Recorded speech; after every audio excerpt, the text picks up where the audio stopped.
안녕하세요. 커피앤톡입니다. 오늘도 와주셔서 감사드리고요. 바로 사연 읽어보겠습니다. 안녕하세요, 여러분. 오늘은 날이 많이 더운 걸 보니 날씨가 많이 화창하겠군요. 옅게 낀 새하얀 구름들이 듬성듬성 있는 예쁜 하늘일 것 같아요. 끝이 없는 그 예쁜 하늘을 다시 볼 수 있는 날이 올 수 있다면 얼마나 좋을까요? 네, 저는 눈이 보이지 않습니다. 방금 말했던 그런 푸른 하늘, 밤하늘에 떠있는 달과 별뿐 아니라 제 코앞에 있는 그 무엇도 보이지 않아요. 저에게는 오직 칠흑과 같은 어둠이 함께할 뿐입니다. 저는 태어날 때부터 눈이 보이지 않았던 건 아니에요. 저도 그런 것들을 볼 수 있었던 적이 있었죠. 불과 작년까지만 해도 그랬거든요. 하지만 고작 1년임에도 불구하고 지금은 너무 옛날 일처럼 느껴질 뿐이네요. 제가 살면서 봐왔던 것들이 머릿속으로 쉽게 떠오르지도 않습니다. 처음에는 정말 힘들었어요. 제가 하던 일도 그만둬야 했고 혼자서는 어느 곳도 갈 수 없어 제가 좋아하던 커피를 마시러 카페 가는 것조차 불가능해지는 등 즐길 수 있는 모든 것들이 사라져 버렸죠. 제가 가졌던 모든 행복이 한순간에 사라져 버렸습니다. 눈이 보이지 않는 삶을 어떻게 살아가야 할지 고민조차 하지 못하고 그저 하루하루를 울면서 보냈어요. 그래도 지금은 많이 나아졌어요. 지금은 이런 삶에 많이 적응이 되기도 했고 눈이 보이지 않아도 즐길 수 있는 것들이 있다는 것을 알게 됐거든요. 지금 이 채널도 그렇죠. 눈이 보이지 않는 저에겐 사연을 직접 읽어주는 이런 채널이 있다는 게 정말 감사한 일이에요. 특히 이 채널은 사연을 듣다 보면 공감 가는 부분들이 많기도 해서 저에게 힘이 많이 됐어요. 지금 저 대신 사연을 써주고 있는 남편도 함께 감사하단 말씀을 올리고 싶다고 합니다. 조금 말이 길었죠? 죄송합니다. 제가 눈이 안 보이게 된 이후로는 말이 많아진 것 같긴 해요. 그럼 지금부터 제가 눈이 보이지 않게 된 과정을 여러분들께 말씀드릴게요. 저는 헬스장에서 일을 했어요. 어렸을 때부터 운동을 워낙 좋아해서 운동선수의 꿈을 꾸기도 했었죠. 재능이 부족했던 건지 노력이 부족했던 건지 안타깝게도 선수가 될 수는 없었지만요. 하지만 운동과 관련된 직업은 꼭 갖고 싶었어요. 그래서 운동만 하느라 하지 않았던 공부를 재수까지 해가며 열심히 했던 결과 스포츠 재활학과를 전공할 수 있는 학교에 가게 됐죠. 학교를 졸업한 후에는 재활복지센터에 취직을 해서 일을 하기 시작했습니다. 급여가 세진 않았지만 나름 의미 있고 보람된 일이라고 생각해서 꽤 만족했었어요. 하지만 부모님이 돌아가시고 집안 사정이 어려워지면서 돈이 많이 필요한 상황이 오고 말더군요. 그래서 몇 가지 자격증을 더 취득한 후에 헬스장 트레이너로 취직했죠. 그리고 그곳에서 회원으로 있던 지금의 남편을 만나게 됐습니다. 남편은 척실하고 운동을 정말 좋아하는 사람이었어요. 트레이너 일을 하다 보면 간혹 흑심을 품고 저를 대하는 사람들도 있었는데 남편은 그런 사람들과는 전혀 다르게 성실하게 운동을 배우더군요.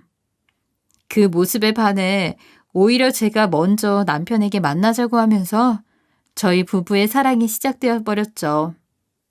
둘 다 운동을 엄청 좋아해서 데이트는 대부분 헬스장이거나 스포츠 경기장이었음에도 불구하고 저희는 정말 행복했습니다.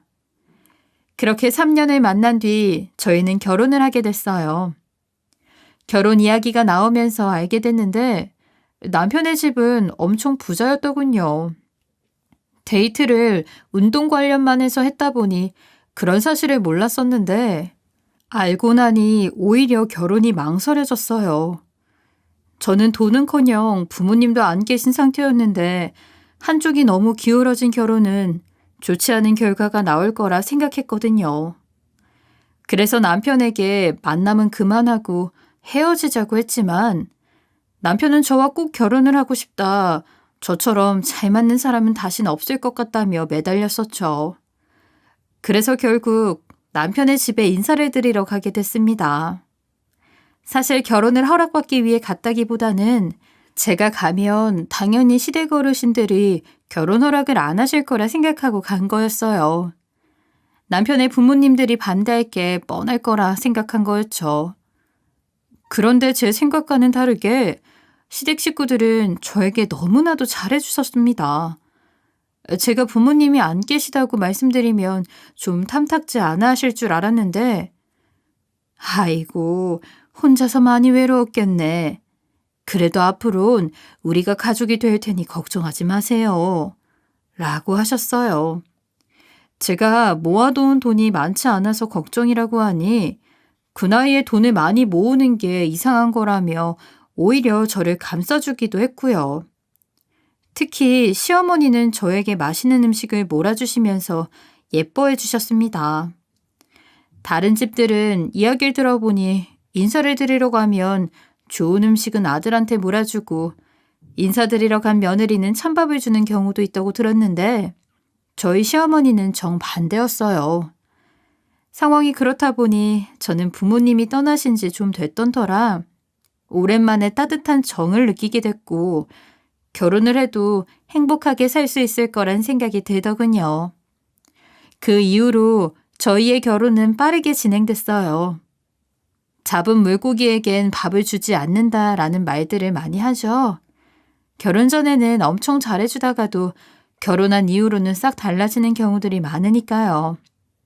저 역시 그 부분이 살짝 걱정이 되기도 했지만 그래도 인사를 드리러 갔던 날의 모습에 좀 더 신뢰가 갔죠. 실제로 결혼하고 나서도 시어머니는 저를 정말 아껴주셨어요. 명절이든 언제든 한 번씩 시댁에 인사드리러 갈 때면 시어머니는 저에게 물 한 방울 묻히려 하지 않으셨죠. 평상시에도 힘들게 몸을 쓰며 일하고 있는데 시댁까지 와서 무슨 고생을 하냐고 말이에요. 그리고 요즘 같은 시대에 맞벌이를 하는데 집안일은 똑같이 나눠서 제대로 하고 있냐고 오히려 남편에게 뭐라 하기도 하실 정도로 그 당시의 시어머니는 정말 저에겐 천사나 다름없었습니다. 그런데 시댁에서 저를 마음에 들어 하지 않는 사람이 한 명 있었어요. 그건 바로 신우였어요. 신우이가 저를 처음부터 싫어했던 건 아니었는데 가면 갈수록 저를 싫어하는 티를 내더군요. 딱히 제가 싫은 짓을 해서는 아니고 집안 경조사나 명절 때 시어머니가 저에겐 물 한 방울 묻히지도 않으면서 신우이에겐 엄청 일을 시키시다 보니 그런 것 같았어요. 시어머니가 신우이에게 그렇게 하셨던 건 시어머니가 신우이를 미워해서는 아니고 저는 일을 하고 있었고 신우이는 백수였다 보니 놀지 말고 집에서 손이라도 거들라고 하신 거였는데 신우이에겐 그게 그렇게 안 입고 왔나 봐요. 엄마는 맨날 며느리만 예뻐하고 딸은 무슨 무술이야? 맨날 나한테 일을 시켜. 옳게도 좀 하라고 해. 아니, 힘들게 일하고 온 사람한테 무슨 일을 시키라고 하니? 너는 맨날 팽팽 놀잖아. 그러니까 일을 시키는 거지. 그게 싫으면 너도 얼른 취직을 하던가. 아, 네네, 그러시겠죠. 힘들어 죽겠어. 옳게는 좋겠네. 옳게 예뻐해주는 시어머니가 있어서. 누구는 열심히 일하고 있는데 시댁 와서 손 놓고 있는 며느리도 있고 참 세상 좋아졌어. 이렇게 비꼬곤 했습니다. 그런데 신우가 그렇게 말을 하는데 제가 어떻게 가만히 있겠습니까? 아니, 애초에 매번 시댁에 갈 때마다 신우가 그렇게 말하기도 전에 항상 일손 거두려고 했었는데 시어머니가 극구 말리시고 절대 손도 못 대게 하셨으니 그 말을 듣고 움직이려 해도 시어머니는 신우이를 혼내기만 하셨습니다. 지금 네가 뭘 한다고 눈치를 줘, 눈치를 주긴. 네가 엄마 도우면 얼마나 돕는다고. 화가야, 됐다. 밖에서 일하는 사람이 있으면 안에서 일하는 사람도 있는 거지.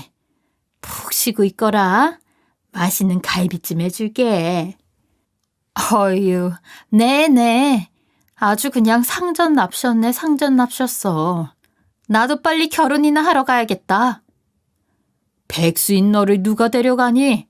취직이나 해, 이거사. 아, 진짜 짜증나. 그놈의 백수. 엄마 지겹지도 않아? 저는 이런 상황이 반복될 때마다 안절부절 못하고 쉰우이의 눈칫밥을 먹곤 했습니다.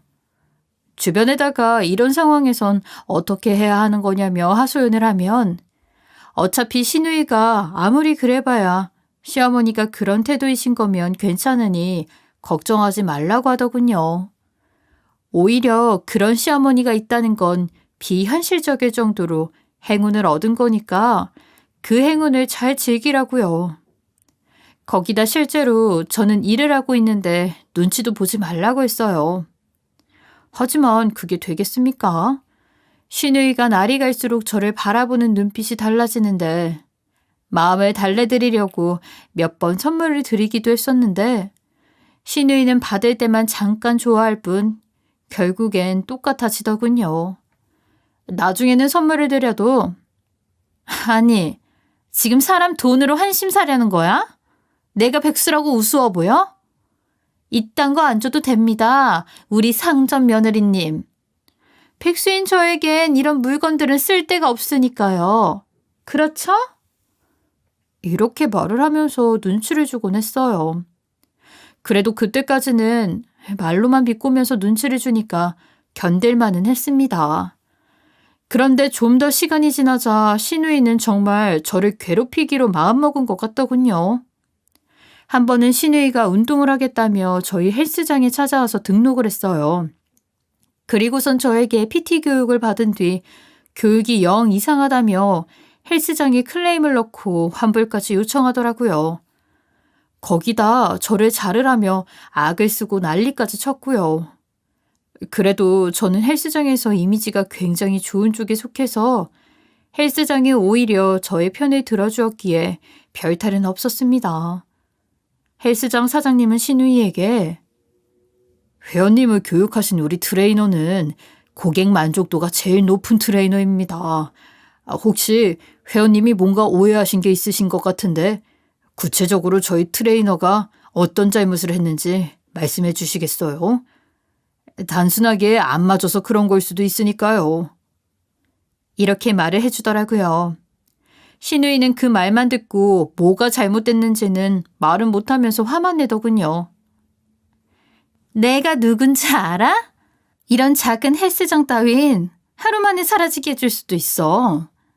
내가 이상하다면 이상하단 줄 알아야지. 어디서 말대꾸야?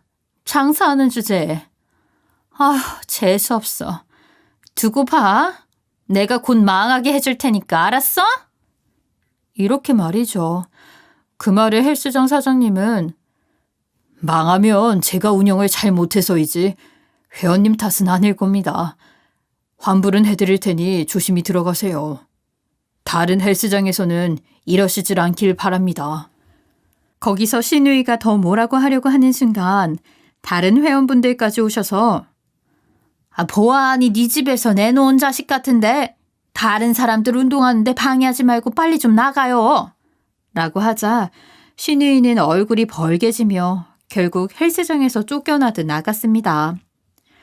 물론 그 이후 헬스장에는 아무런 타격도 없었어요. 시댁의 집이 부자인 거지 쉰우이는 아무 힘도 없는 백수였으니까요. 다만 쉰우이는 헬스장에서 그렇게 망신까지 당하자 저한테 감정이 더 생긴 것 같더라고요. 망신을 당한 것도 제 탓이라고 생각하는 거죠. 그 이후로 쉰우이는 저를 괴롭히는데 온 힘을 쏟더군요. 밥 먹을 때 일부러 저한테 뜨거운 음식을 살짝 떨어뜨려서 데이게 하기도 했었고 실수인 척 물을 쏟기도 했었어요. 저도 처음엔 실수로 그랬겠거니 했지만 그런 일이 계속 반복되는데 그걸 눈치채지 못할 사람이 어디 있겠습니까? 결국 시어머니나 남편도 그걸 눈치채고 쉰우이를 엄청 혼냈어요. 또 한 번 그러면 백수인 채로 돈 한 푼 쥐어주지 않고 집에서 내쫓을 테니 그런 줄 알라면서요. 그러자 신우이는 그 다음부턴 가족들이 눈치채지 못하게 저를 괴롭혔어요. 괴롭힘은 한동안 지속됐었고 저도 도저히 참을 수 없는 지경까지 이르더군요. 저도 사람입니다. 아무리 손윗 사람이라고는 하지만 그렇게 지속적으로 괴롭히는데 어떻게 가만히 있을 수 있겠어요. 관계를 풀어보기 위해 선물을 줘도 안 됐고 대화로 풀어보려 해도 씨알도 먹히지 않았으니 남은 건 제가 만만한 사람이 아니라는 걸 보여주는 것 뿐이었어요. 저는 다음에 신우이가 또 괴롭히면 그땐 힘으로 해결하겠다고 다짐했었고 그 순간은 곧 찾아왔습니다. 음식점에서 가족 식사를 하는 날이었는데 식사가 거의 끝나갈 무렵에 화장실에 갔더니 신우이가 쫓아오더군요. 그리고 손을 씻은 뒤 페이퍼 타월을 마구 뽑아 물기를 닦고 난 뒤 그 페이퍼 타월을 제 얼굴에 던지며 이렇게 말했습니다. 집에서 일도 안 하는데 내가 손 닦은 이런 거라도 버려줘? 알았지 옳게? 저는 가뜩이나 벼르고 있었는데 물에 젖은 페이퍼 타월이 제 얼굴로 날아오자 쌓여왔던 화가 폭발하더군요. 사실 그렇게까지 할 생각은 아니었는데 그 순간 폭발하는 화를 주체하지 못했어요. 저는 그 페이퍼 타월들을 그대로 다시 신우이에게 던져주면서 소리쳤어요. 야, 지금 뭐 하는 짓이야? 이게 보자 하니까 누가 호구로 보여? 내가 그렇게 만만해요? 신우이는 평소에 순순히 당하기만 하던 제가 갑자기 소리를 치자 깜짝 놀라 토끼 눈이 되어 저를 멍하니 바라보더군요. 갑작스러운 상황에 당황을 많이 한 것 같았어요. 그러다가 다시 곧 정신을 차리더니 뭐? 너 지금 뭐라고 했어? 손윗 사람한테 지금 야라고 한 거야? 내가 잘못 들은 거 아니지? 참나, 세상이 어떻게 돌아가는 거야 지금? 그리고 지금 이걸 네가 나한테 던졌어? 기가 막혀서. 그래. 너 오늘 잘 걸렸다. 어디 한번 죽어봐라. 이러면서 제 얼굴에 손을 대려고 하더군요. 하지만 제가 그냥 맞을 사람이 아니죠. 저는 평생을 운동만 해왔던 사람이고 신우이는 그저 일반인일 뿐인데요. 저는 신우이의 손을 막아낸 뒤 신우이의 손목을 꽉 잡았습니다. 야, 이게 지금 뭐 하는 거야? 잠깐만. 야, 이거 안 나? 이거 놓으라고. 아프다고. 네가 이러고도 무시할 것 같아? 야, 놓으라고. 지금 이거 안 놓으면 어쩔 건데? 네가 나를 힘으로 어떻게 할 수 있겠니? 어휴, 이 빈약한 팔목 좀 봐라. 운동 좀 해라, 운동 좀. 그리고 야, 너 나한테 대체 왜 이러는 건데? 내가 너한테 뭐 잘못했니? 왜 그렇게 나를 못 잡아서 안달이야? 툭 까놓고 얘기해서 내가 너한테 잘못한 게 없잖아. 그리고 잘 지내려고 선물도 주고 대화도 시도하고 그랬잖아. 네가 나보다 나이도 어린데 네가 옳게 거리고 반말해도 가만히 들어주고 아가씨 하며 존댓말하고 다 존중해줬잖아. 뭐가 그렇게 불만인데? 이거 놓고 말해. 놔줘? 그럼 어디 새언니라고 해봐. 그럼 놔줄게. 놓으라고. 새언니라고 해보라니까. 아이씨, 새언니, 놔줘요, 이거. 저는 신우이에게 새언니라는 말을 듣고 난 뒤에야 팔을 놓아주었습니다. 사실 팔이 아프도록 꽉 잡은 것도 아니었어요. 다만 손을 놓지 못하게 하려고 잡았을 뿐인데 신우이가 뿌리치려고 안간힘을 쓰니까 쓸데없이 신우이 팔이 아팠던 거죠. 제가 팔을 놔주자 신우이는 팔이 아팠는지 팔을 쓰다듬더니 저를 노려보며 씩씩댔습니다. 그리고 다시 또 팔을 올리려다가 방금 상황이 어땠었는지 떠올랐나 봐요. 스스로 흠칫하며 멈추더군요. 그리고 우물쭈물 제 눈치를 살폈습니다. 자기가 저를 힘으로 어쩌지 못한다는 걸 깨달은 듯 했죠. 저는 그때야말로 기회라고 생각했어요. 상대방이 풀 죽어 있을 때 좋게 대화로 풀면 어느 정도 대화가 통할 거라 생각했습니다. 아가씨, 우리 이러지 말아요. 우리 한 가족이잖아요. 저는 아가씨랑 잘 지내고 싶어요. 물론 시어머니가 아가씨만 일을 시키니까 저를 미워하게 되는 건 알겠어요. 하지만 그게 제가 잘못한 것도 아니고 저도 갈 때마다 어떻게든 일해보려고 노력하는 거 아시잖아요. 시어머니가 그럴 때마다 계속 뜯어 말리셔서 못하는 거지. 그걸 제 탓하시면서 저를 미워하시면 안 되죠. 그렇지 않아요? 몰라요. 어쩌라고요. 아가씨, 우리 이제 앞으로 잘 지내요. 평소처럼 그냥 옳게옳게 하고 반말하는 건 제가 지금까지 그랬듯 앞으로도 이해할게요. 그리고 과거에 아가씨가 저한테 했던 행동들 다 잊을게요. 제가 일하는 직장에 와서 난리친 것도 그렇고요. 그러니 아가씨도 저에 대한 감정 풀고 잘 지냈으면 좋겠어요. 좋은 게 좋은 거 아니겠어요? 하지만 신우이는 끝까지 씩씩대기만 하다가 말없이 화장실을 나가버리더군요. 저는 신우이의 대답을 듣지 못해서 아쉬웠지만 그래도 그동안 쌓였던 울분은 어느 정도 풀린 것 같아 속 시원한 기분이 들었습니다. 저런 말 한마디를 못해서 여태껏 계속 당하고만 있었다니 제가 너무 바보같이 살았구나라는 생각이 들었죠. 그날 이후 신우이의 괴롭힘은 멈췄어요. 괴롭힘뿐만이 아니라 저한테 비꼬는 듯한 말도 하지 않길래 어느 정도 제 말을 이해를 했나 보다 했어요. 물론 화목하게 대화를 하진 못했죠. 하지만 감정의 응어리를 풀 시간이 필요했을 뿐 시간이 지나면 신우이와도 화목하게 지내는 날이 오리라 믿고 기대하고 있었죠. 그렇게 한동안을 보내다가 작년 어느 여름날 시모한테서 연락이 오더군요. 한여름에 제가 몸쓰는 일을 하고 있는데 힘들지 않냐며 보양식을 해주시겠다고요. 매해 여름마다 시어머니는 그러셨었는데 저는 올해도 이렇게 챙겨주시는구나. 정말 너무 감사한 분이다. 하늘에서 엄마가 당신 대신 이어준 인연인 걸까 하며 생각을 했었죠. 시어머니는 백숙을 하시고 이런저런 반찬들과 함께 저희 집으로 찾아오셨습니다. 한눈에 봐도 엄청 맛있는 냄새가 났었죠. 저는 운동을 하다 보니 닭고기를 좋아하기도 하고요. 빨리 먹고 싶었지만 아직 남편이 퇴근 전이었던지라 기다리려고 했어요. 그런데 시어머니가 걔 퇴근할 때까지 기다리지 말고 너 먼저 먹거라. 내가 우리 며느리 해주려고 가지고 왔지. 걔 먹이려고 가지고 온 게 아니야. 어차피 걔는 백숙 물에 빠진 닭이라고 좋아하지도 않아. 그리고 괜히 너만 챙겨준 거 알면 서운할 테니 오기 전에 얼른 먹고 치우려무나. 내 특별히 몸보신 잘하라고 한약재도 듬뿍 넣었단다. 저는 어머님이 이렇게 말씀하셔서 남편이 오기 전에 먼저 먹기로 했어요. 백숙은 그날따라 정말 맛있었어요.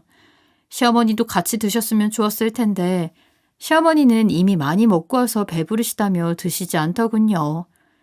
그렇게 식사를 한 뒤 저는 시어머니와 두런두런 이야기를 나눴습니다. 그런데 배가 불러서 그런가 갑자기 이상할 정도로 잠이 쏟아지더군요. 시어머니 앞이라 정신을 유지하려고 아무리 노력해봐도 눈꺼풀이 다치는 걸 멈출 수가 없었어요. 저는 잠시 뒤 그대로 잠에 빠지고 말았습니다. 얼마나 지났을까? 눈을 떠보니 한밤중이더군요. 아무것도 보이지 않고 그저 칠흑같이 어두웠어요. 시어머니가 저 푹 주무시라고 블라인드를 단단히 또 치셨나 보다 하고 블라인드를 올리려고 갑자기 일어난 순간 머리가 핑 돌고 어지럽더군요. 저는 일단 불부터 켜려고 주변을 더듬거리며 핸드폰을 켰는데 아니 어찌 된 건지 핸드폰조차 켜지지 않았어요. 저는 항상 핸드폰을 풀 충전을 해놓기에 이상하다 생각을 했는데 잠시 뒤 그 원인을 깨닫게 되었습니다. 이상한 건 핸드폰의 상태가 아닌 저의 상태였어요. 네, 한밤중이라서 블라인드를 단단히 쳐놓아서 칠흑같이 어두웠던 게 아니라 제 눈이 제 눈이 보이지 않았던 거였습니다. 그걸 깨달은 순간 저는 갑작스러운 그 상황이 너무 당황스러우면서도 무서웠어요. 눈을 아무리 비비고 또 비벼도 보이는 거라곤 변함없이 칠흑 같은 어둠, 그것뿐이었습니다. 저는 꿈을 꾸고 있는 건가, 가위에 눌린 건 아닐까, 손끝을 집중해서 움직여보고 제 몸 여기저기를 꼬집고 난리를 쳐봐도 그건 깨어날 수 없는 현실이었어요. 저는 너무 무서워서 남편을 찾았어요. 하지만 아무리 부르짖어도 남편의 대답은 돌아오지 않았죠. 혹시 시어머니라도 계신 건 아닐까 싶어 시어머니를 불렀는데 갑자기 옆에서 인기척이 나며 나지막한 목소리가 들리더군요. 그래, 나 찾니? 어머, 엄마, 그냥 보고만 있으라니까. 눈 멀어서 어우적대는 게 우습잖아. 그 웃음소리, 그 소리가 들리는 순간 아직도 잊지 못할 것 같습니다. 다시 그 순간을 생각해도 온몸에 소름이 끼쳐요. 하지만 저는 그보단 제가 눈이 안 보인다는 게 가장 중요했어요. 그래서 시어머니께 병원에 데려다 달라고 했죠. 하지만 그 이후 돌아오는 대답은 저에게 절망을 안겨주었습니다. 아가씨가 왜 여기? 어머니, 저 눈이 안 보여요. 병원에 가야 할 것 같아요. 병원? 병원에 왜 가, 옳게? 네 눈이 멀게 만든 사람이 바로 우리인데 메탄올을 넣은 백숙을 아주 맛있게도 먹더라. 집안일 도울 생각은 안 하고 맨날 가만히 먹기만 하니까 그런 거 구분도 못하지. 하긴 냄새 가리려고 한약재를 엄청 쏟아놓긴 했지만 말이야. 뭐 됐고 너 같은 년은 그냥 여기서 평생 썩으면 돼. 알겠어? 여기가 어딘 줄 알아? 우리 별장이야, 별장. 네 년은 여기서 가두고 평생 빛도 못 본 채로 살 테니까 그런 줄 알아. 네? 그게 무슨 말이에요, 아가씨? 지금 장난치는 거죠? 어머님, 그렇죠. 지금 아가씨가 장난치는 거죠? 그게 무슨 소리예요? 메탄 뭐요? 어머님이 저한테 왜 그런 짓을... 2년 끝까지 오리발 내미는 거 봐. 내가 엄마한테 다 말했어, 이년아. 네? 그게 무슨... 유나한테 다 들었다. 너 네가 일하는 헬스장에서 남자들 만나면서 바람 피우고 다닌다며? 운동 알려주는 척 접근해서 젊은 남자들 꼬시고 말이야. 네가 부모도 여의고 혼자 외롭게 산 게 불쌍해서 그렇게 아껴주고 챙겨줬는데 어떻게 네가 시애미 뒤통수를 이렇게 치니? 어떻게 나한테 그래? 난 네가 그렇게 가증스러운지 몰랐다, 얘. 네? 그게 무슨... 전 그런 적 없어요, 어머님. 제가 왜 혁찬 씨를 두고... 어머머, 얘 좀 봐. 거짓말도 잘하네. 이미 증거가 다 있는데 언제까지 발뺌하시려고? 내가 다 증거 사진 찍어서 엄마한테 보여줬지. 사진이라뇨. 어머님, 대체 무슨 사진을 보신 거예요? 무슨 사진은 무슨 사진이야? 네가 헬스장에서 남자들 몸 더듬으면서 운동 알려주고 번호 교환하고 밖에서 남자들이랑 술 먹는 사진들이지. 네? 전 그런 적이 없어요. 이제 다 들통나니까 뜨끔하지? 그리고 너 날 때린 것도 엄마한테 다 말했어. 굴러 들어온 며느리 주제 어디 감히 날 때려? 제가 아가씨를 때리다뇨. 그건 또 무슨 소리예요? 네가 날 해하면서 생긴 상처들 엄마한테 다 보여줬어. 평생 내 몸에 생채기 한 번 난 적이 없는데 감히 네가 나한테 이런 상처를 입혀? 왜? 그 항상 하던 것처럼 말해보지 그래. 엄마랑 오빠 없을 땐 나한테 몰래 하대하면서 자기 힘세다고 협박하고 최근엔 나 하늘나라까지 보내겠다고까지 했잖아. 네? 제가 언제요? 아유, 그만해라, 아가. 이미 이 시애미가 다 눈으로 확인했다. 내가 아무리 우리 딸을 구박 많이 한다지만 내가 아닌 남들이 우리 딸한테 상처 입히고 협박하는 것까지 그냥 봐주겠느냐? 아니요, 어머님. 전 절대 그런 적이 그때부터 신우는 저에게 손을 대기 시작했어요. 전 어떻게든 해명을 하려고 했지만 더는 할 수 없었죠. 제가 입만 열려고 하면 신우가 계속 손을 댔으니까요. 저는 어쩔 수 없이 입을 다물 수밖에 없었어요. 아휴, 이제야 조용해졌네. 엄마, 얘 여기에 가다 두려면 어쨌든 밥은 먹여야 하잖아. 근데 그거 공짜로 계속 줄 거야? 그러면 어떻게 해? 얘 안마 같은 거 잘할걸? 전공이 그쪽이니까. 이쪽에다가 손님 불러서 지 밥값은 하게 만들어야지. 그러면서 제값을 치러야 하지 않겠어? 전 너무 억울하기도 했고 현실이 믿겨지지가 않았어요. 제 눈이 먼 것은 물론이고 앞으로 이곳에 갇혀 안마만 하며 살게 된다니 현실에서 평범하게 살던 제가 그런 일을 당할 거라고 누가 상상이나 하겠습니까? 해명을 하려고 하면 맞기만 해야 하니 해명을 할 수도 없었고 너무 답답했어요. 그리고 도대체 어머님이 보신 사진들이 뭔지, 신우이가 입었다는 상처는 또 뭔지 영문을 전혀 알 수가 없었습니다.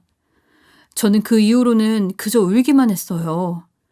눈이 안 보여서가 아니라 제 남은 인생이 정말 깜깜했어요.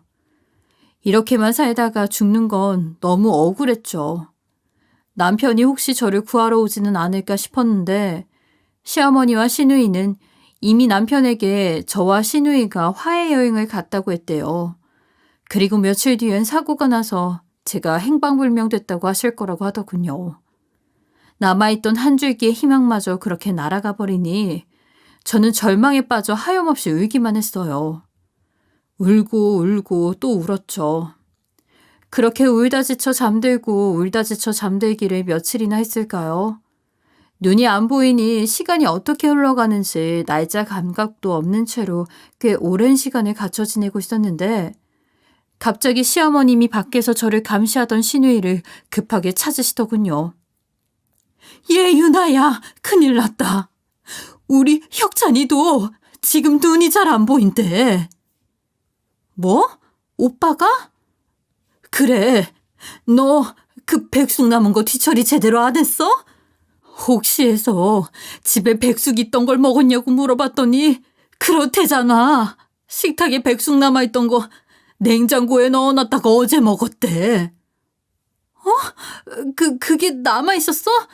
난 당연히 다 먹을 줄 알고 신경도 안 썼는데. 뭐야?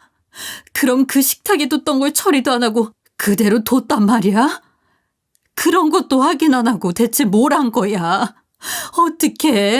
어떡해? 아이고, 우리 아들도 저렇게 실명하는 거 아니야? 너 빨리 엄마 혁찬이네 집으로 데려다 줘. 그럼 얘는 어떻게? 앞도 못 보는데 어딜 가겠어. 그냥 밖에서 문 잠그면 되잖아. 지금 오빠 눈이 안 보이는데 그게 중요해? 얼른 병원 빨리 데려가야 해. 두 모녀는 그렇게 사라졌어요.